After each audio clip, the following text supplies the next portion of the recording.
Hi, and thank you for joining us on the webinar that I am hosting today on co-regulation and understanding the importance and how that really impacts emotional regulation. So I am going to share my screen, and for those of you that are joining in late, you can kind of follow along, or I should have a recording available later on after this training. So let's see if I can share my screen here.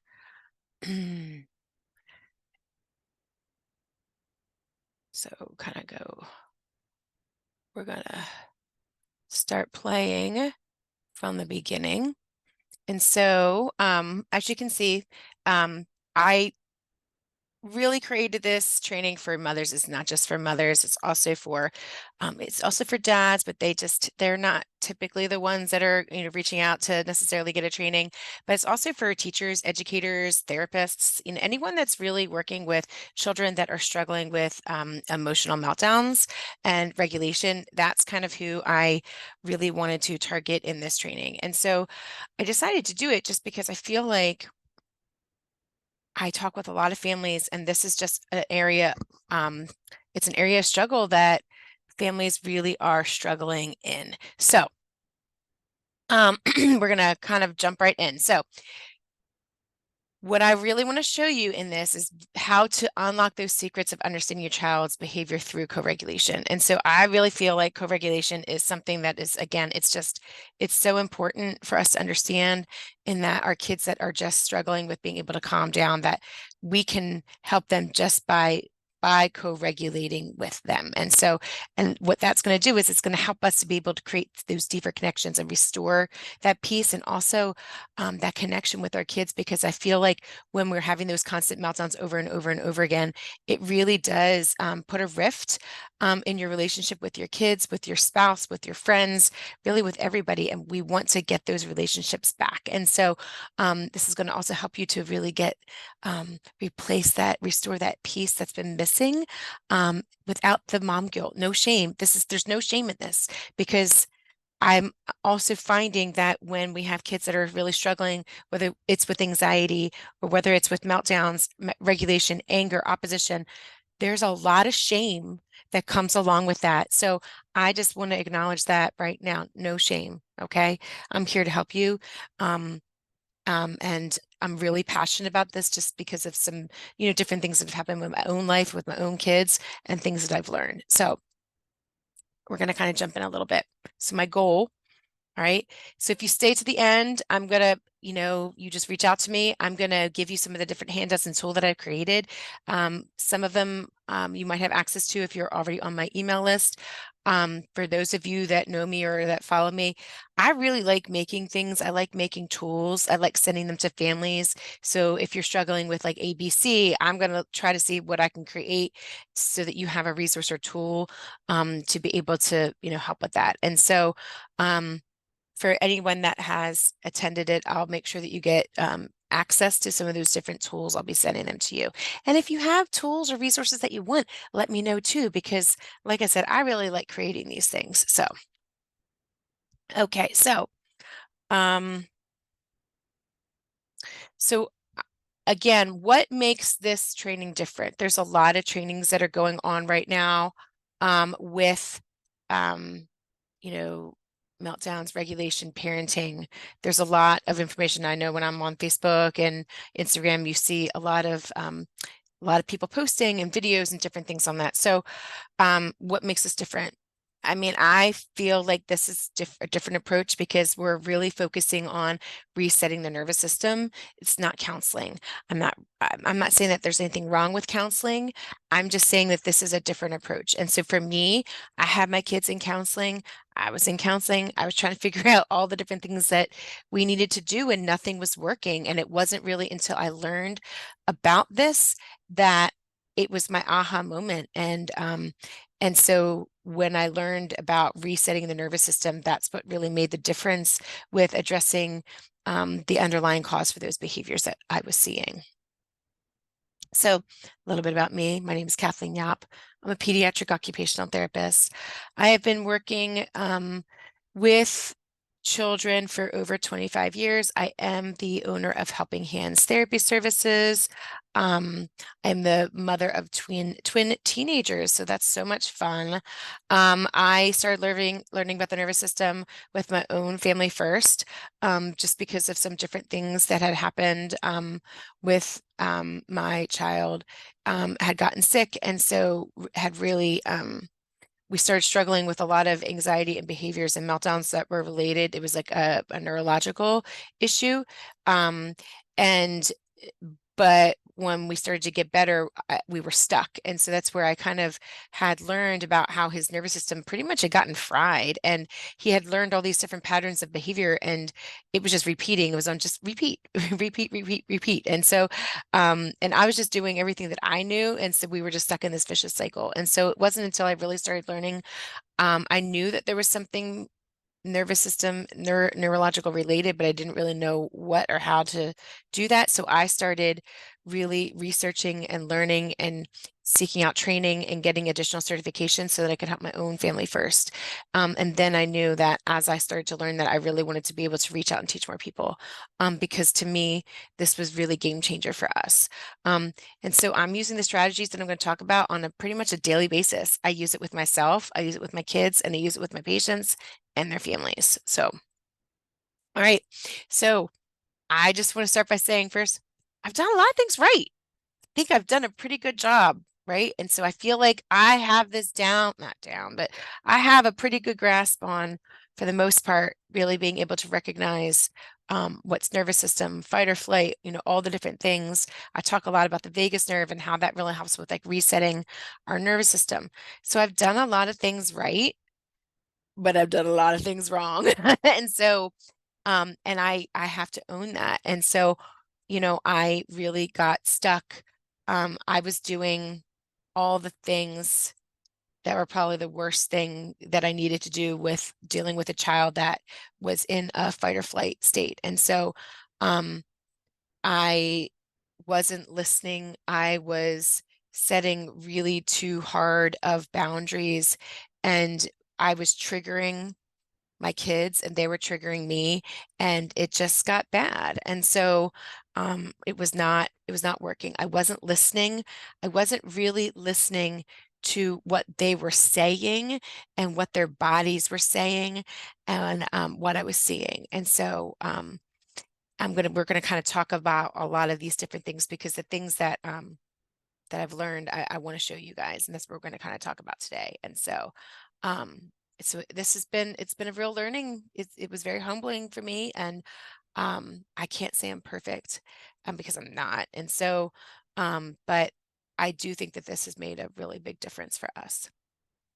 So after doing this for about 20 years, I realized a couple things. So, number one, there's almost always an underlying cause to behaviors.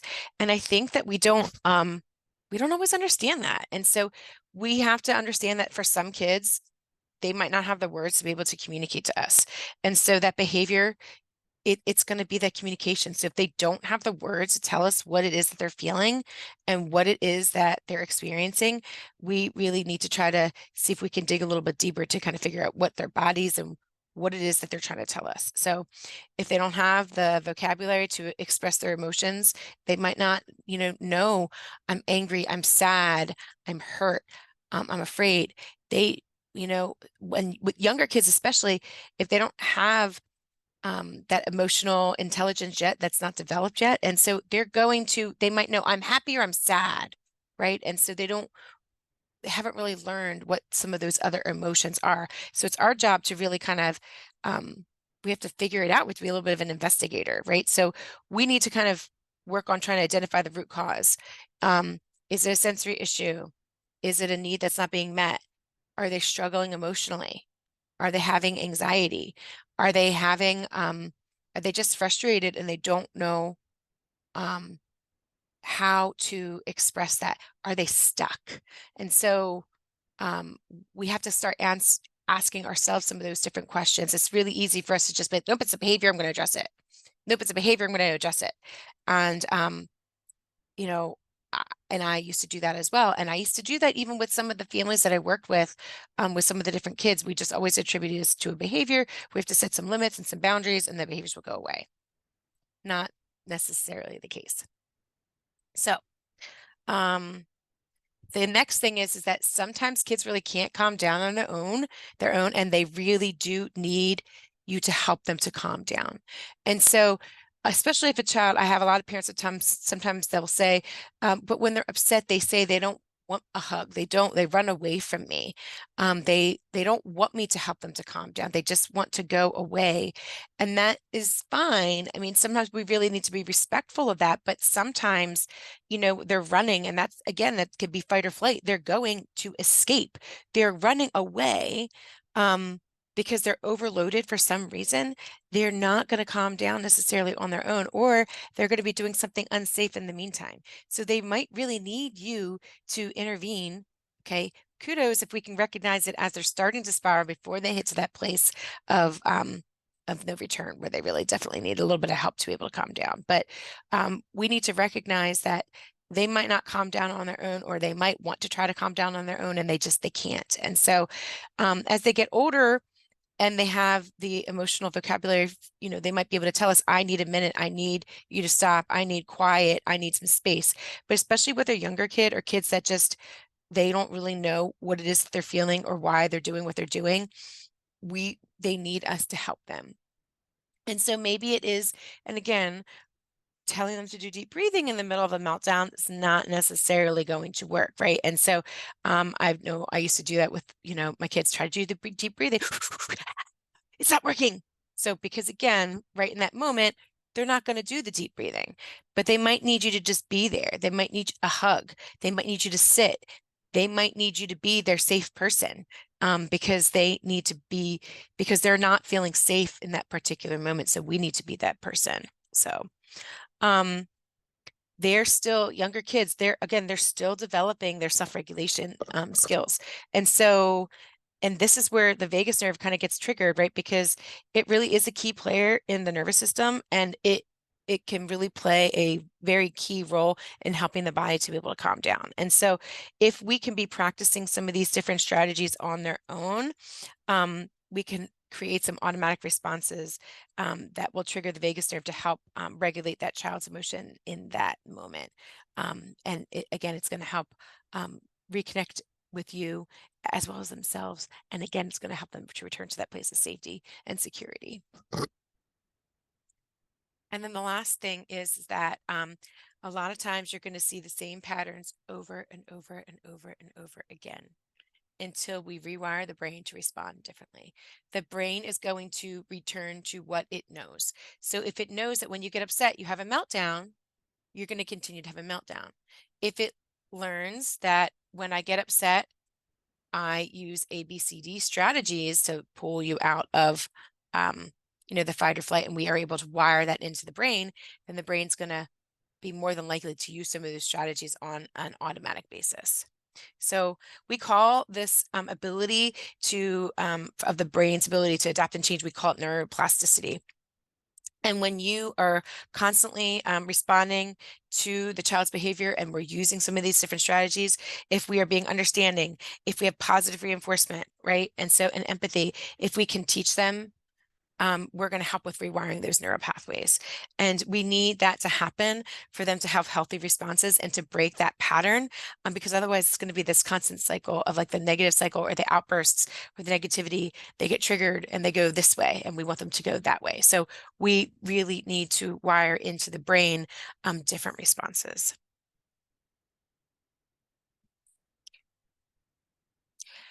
And so, and I discovered this the hard way, right? And so, and then I'm telling you all of these different things so that you can do it in a little bit of an easier way, because we got to a point where it just was not good at my house, and I really didn't know what to do to help my family. And so, it took me a couple of years of really just trying to figure it out, because I didn't have anybody that could really answer my questions and telling me what to do to help them. And I sought out a lot of counselors. I sought out a lot of different therapists. We tried lots of different things. And so And that's why I'm trying to put together these little mini trainings so that you can have an easier time trying to figure it out for yourself. So the hard way, okay, we're going to kind of go through what some of these different things, are. So when we are trying to correct or address behaviors without really understanding that without really understanding what the problem is. And that's what most people do, right? And so we just try to address the behavior, and we're not really trying to seek out what is the real problem, right? After we address the behavior, whether the strategy worked or not, the next problem is that we're looking for immediate change. Well, that's not going to work either. These things are not necessarily going to happen overnight. It's going to take a little bit of time. And then the next issue is that when we are addressing emotional regulation, we're only modifying the external factors and we're not considering the internal factors. So we're modifying the environment, right? Oh, it's noisy outside. He doesn't like to go out in public. That's what's triggering him. So we're just going to like decrease the amount of stimulation on the outside. But we're really not addressing the internal problems, is that what's going on at that particular time on the inside. So whether it's, the heartbeat too fast, we're feeling anxious, we're feeling anxiety, we need to address those internal factors as well, because that's those are more automatic responses.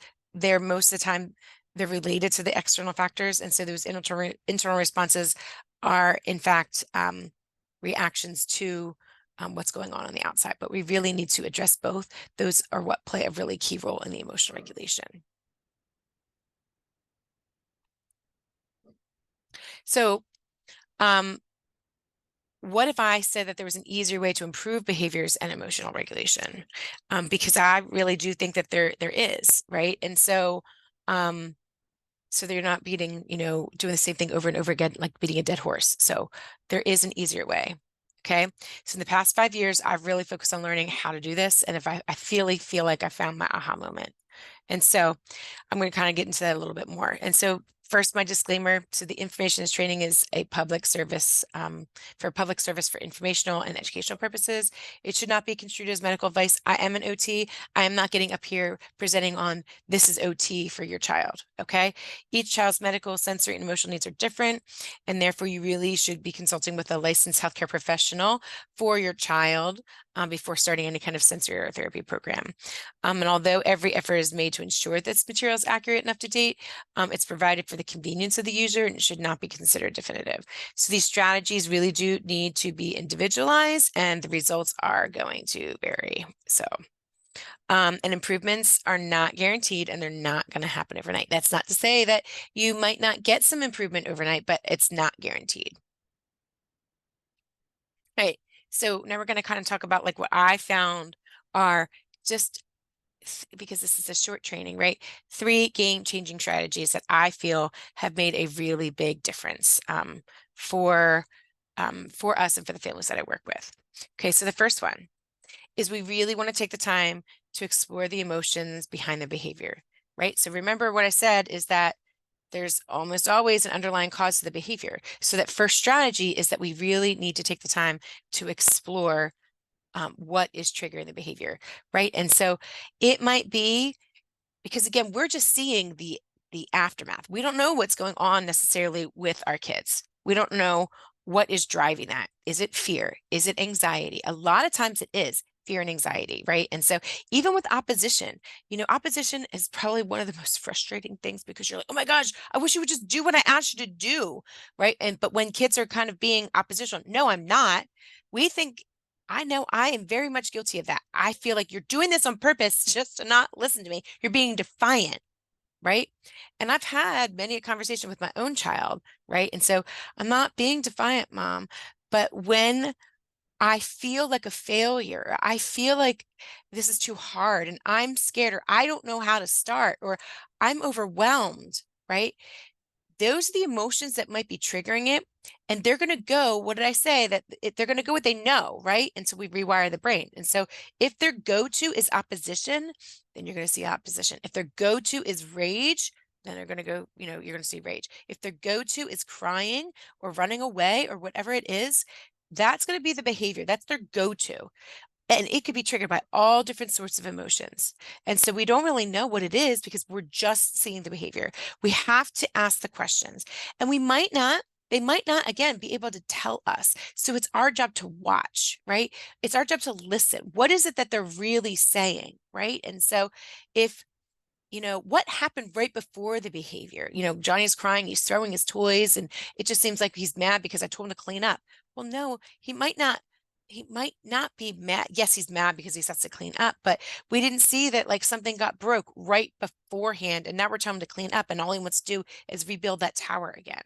And so, or if the child's going to school and they don't want to go to school and that just comes across refusal, well, you just don't want to get up because he's lazy and he doesn't want to go, right? And so, but the reality is no, Johnny has a test today, and Johnny is scared that he's not going to know what to do.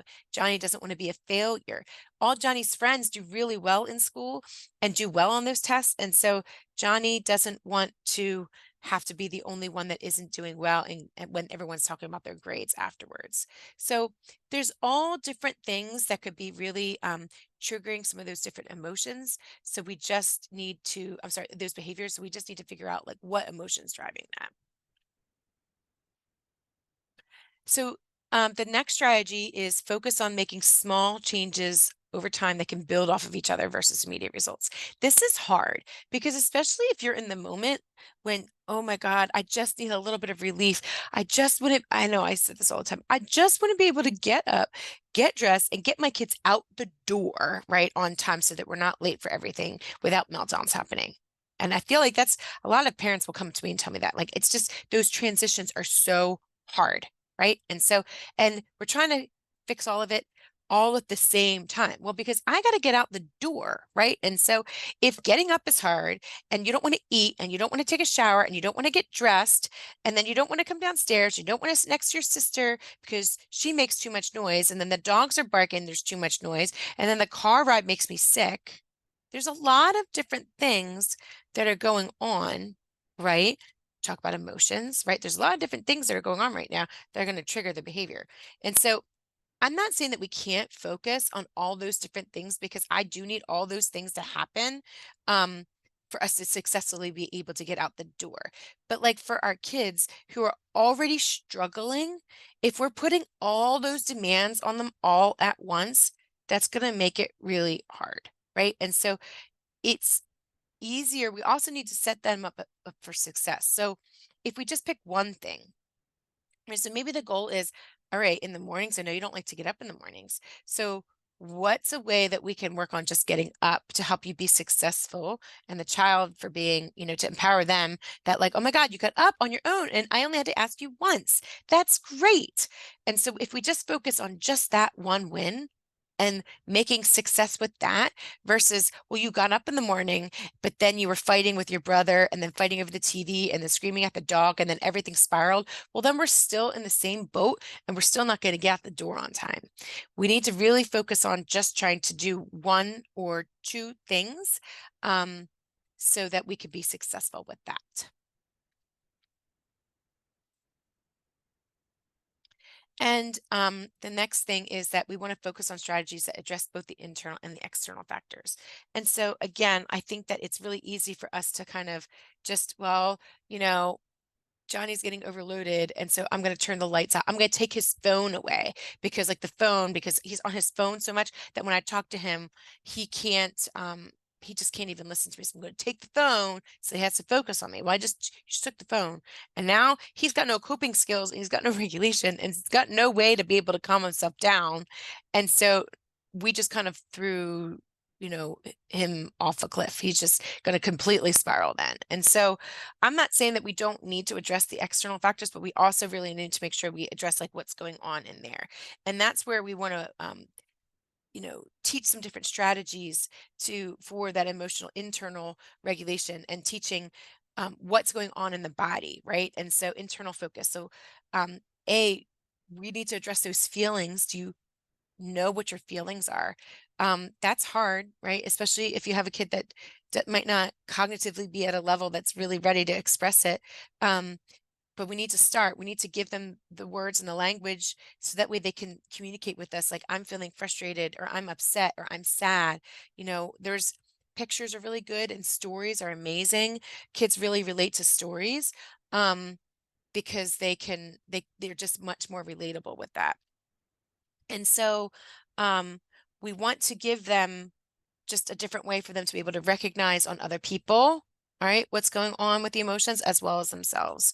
And so, and then also just practicing those different techniques to help with working on that regulation so that we can help with resetting the nervous system. That's a really big key as well. And so whether it's mindfulness or whether it's, just different relaxation, we have to work on resetting the nervous system to get the nervous system to a calm place. And so that's going to be really big key, because that way when we have the stressors that are coming, if the body is more used to knowing how to get into a regulated place, right, it's going to be easier for them to not be so triggered. And I know that that's a little bit hard for a lot of people. It's, well, I don't know how to do these strategies. I don't know how to get my kid regulated. And I understand that, but that's not something I can teach in a short course. And that's where you need to be probably working with somebody for them to be able to help you to develop strategies for your particular child, because I can say do A, B, and C, but maybe that's not your child's issue. And so that's where it really needs to be individualized, where sometimes you might need a little bit of help, or at least to help you to figure out like how I can work on some of those different, internal regulation, internal awareness, internal body awareness strategies. So, and so those are the different things, as far as for the internal and external factors. So, some of the other things that examples might be, working on like routines and predictability, because again, like kids really like to know what routines are. I do the same thing every day, same thing, same thing, same thing. So the external factor might be that we're going to use a visual schedule, right? Because that's going to help you to know what it is that you need to do. And the internal factor would be that if there's a change to the routine, helping them to be able to have those coping skills to be able to manage, understand if there's been a change to the routine, and then giving them the ability to learn how to regulate so that they're not losing their mind when there has been a change, so they have a little bit better, coping skills for that. So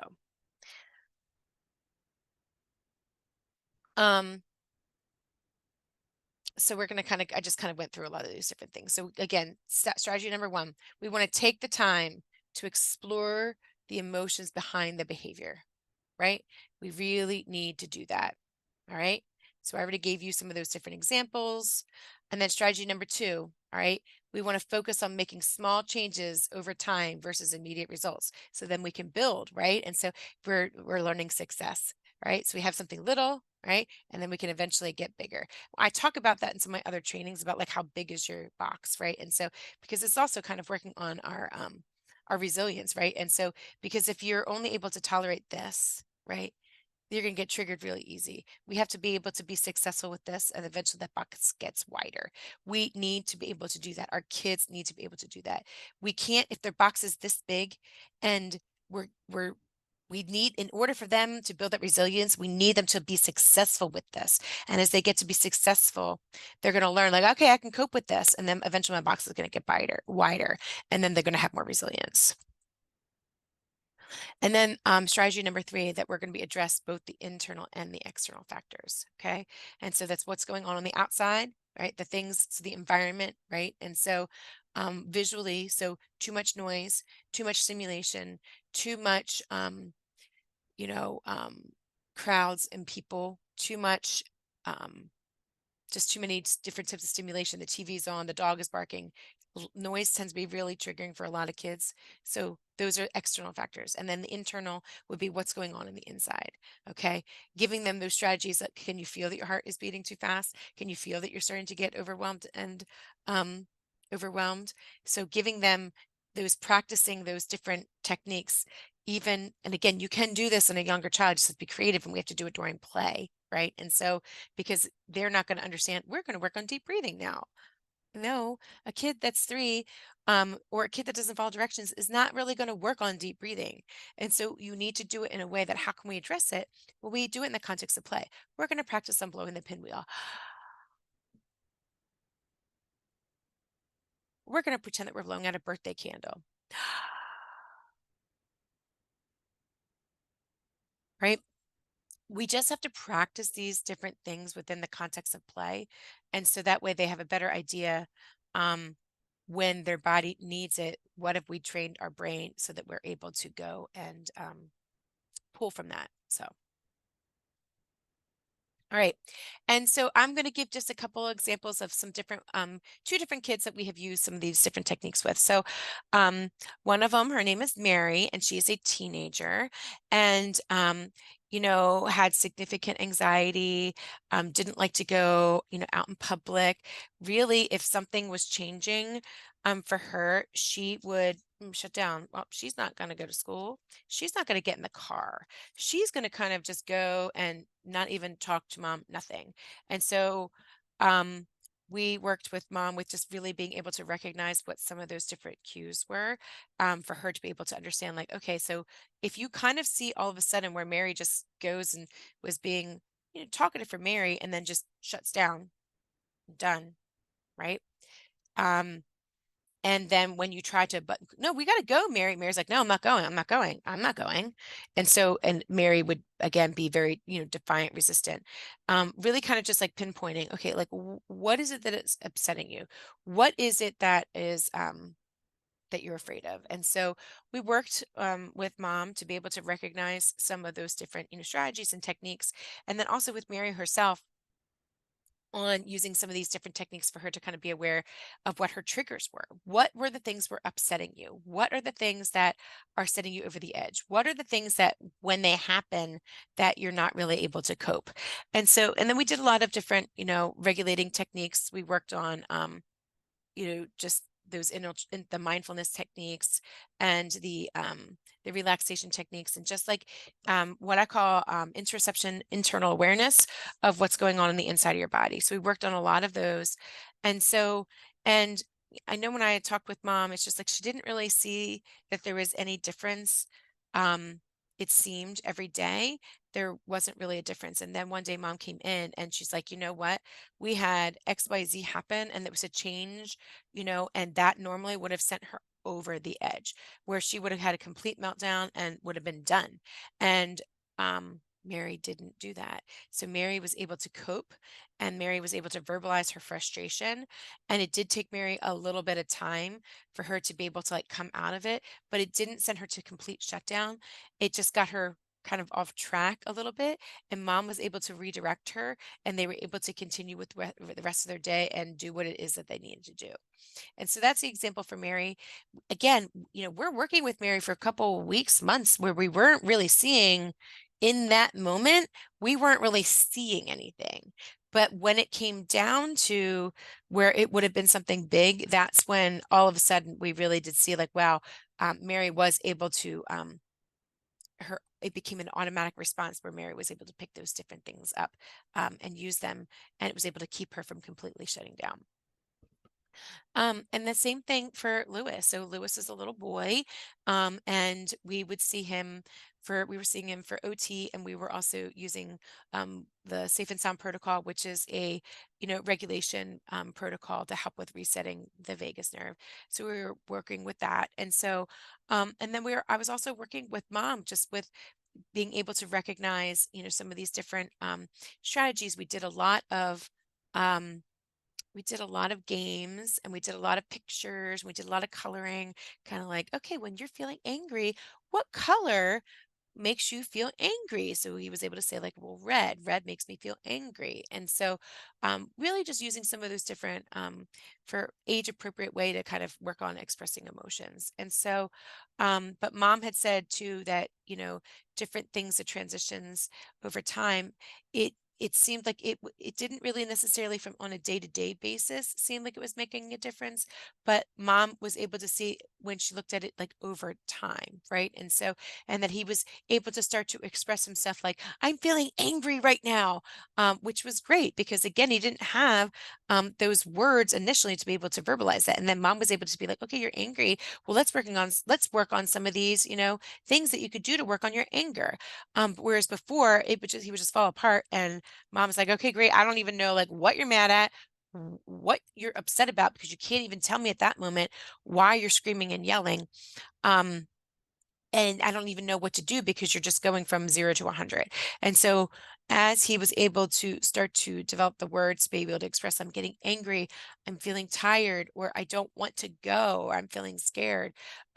We were able to, mom was able to help him to be able to work through some of those fears and some of those feelings, because again they're very big emotions, and was able to use some of the different strategies. So but it's really listening, because really it could have been what Lewis was just having a meltdown, and so mom could have mom was getting stuck at that point where it's just like he's just falling down on the floor, screaming and crying, and I'm pretty much picking him up and having to carry him out the door. She was getting called at school to come and pick him up, and she just really didn't know what it was that she needed to do.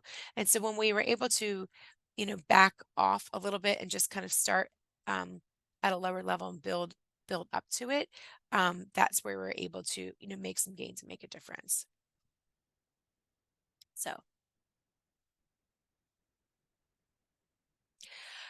okay, so in conclusion, so I've talked a lot about some of these, different things. And so I know it's a lot, but it's not a lot. I haven't really been able to go into too much, but I only have but so much time on this webinar. And so, but I need you to know that like you do have the power to be able to do some of these things ourselves. So we covered a lot of information. I hope that you found that it was helpful and relatable and made you start thinking differently. Um, there's just not really a way to cover all this information just 1 hour. It's really hard sometimes to be able to generalize it to your specific need. And just so that you are aware, if you're kind of thinking like, okay, great, I think that this is really helpful, but I don't really know how do I use this for my child or for the kids I work with?